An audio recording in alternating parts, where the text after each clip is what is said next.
He didn't win it because he's a charismatic black guy, and he didn't win it because of anti-Iraq. He won it because of the economy.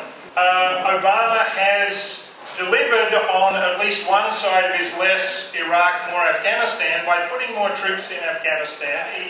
He's talking about a minimum 4-year commitment, or at least some of his generals are talking about a minimum 4-year commitment. I think that, of course, now Obama is going around trying to convince Canadians, NATO partners in Europe and Australia that ponying up more troops in Afghanistan is the right thing to do, when all of those countries, including Australia, are profoundly hesitant to do that. Down in his gut, Obama wants to get out of Afghanistan too.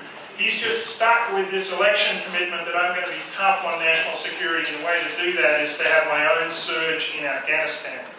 The last book I had published was about the US economy, because I got a lot of stick over this book.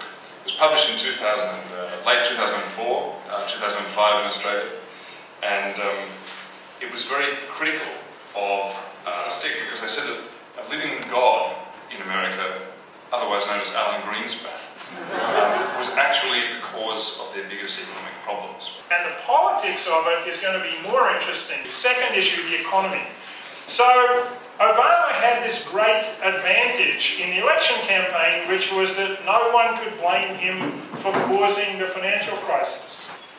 I used to not know what $1 trillion was. Now it's a small number of trillion. One has to think in multiple trillions. The Obama stimulus package that was passed last week came in at $795 billion US dollars, 1.2 trillion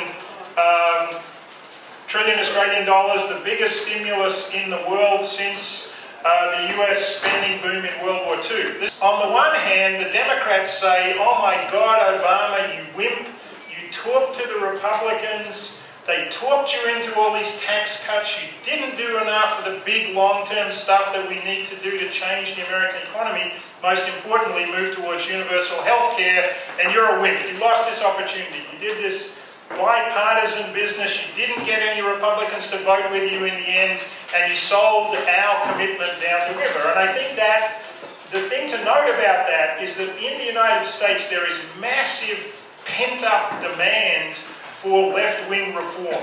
First, inequalities of all type in the United States have just mushroomed in the last 30 years. Second, the last Democrat in the White House, Bill Clinton, was a left-leaning president for about 9 months.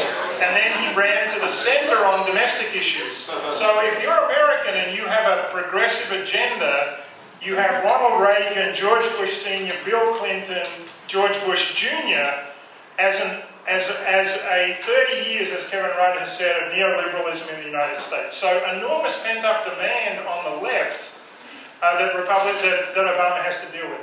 The Republicans, on the other hand, say, yes, we think there should be a stimulus, but how are you going to pay for the, whatever it is, $3 trillion you're going to spend on the stimulus? The answer today is, don't worry, the Chinese will keep lending us money, even though the interest rates are near zero, because they're trying to manipulate, they need American demand. They're desperate for American demand because that's where their export economy comes from. So they'll keep lending us money at very low prices. You either print more money, in which the value of every dollar that exists goes down, the bank bailout bill, the Wall Street welfare bill, at least $100 billion of those remaining $350 billion should go to mortgage holders.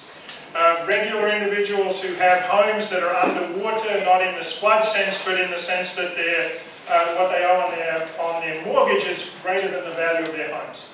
So he put $100 billion in there. He got $800 billion through Congress on his timeline exactly to the day to get it signed by President's Day, February 16th, I think it was. He earmarked today just another $275 billion to prop up mortgages in the United States.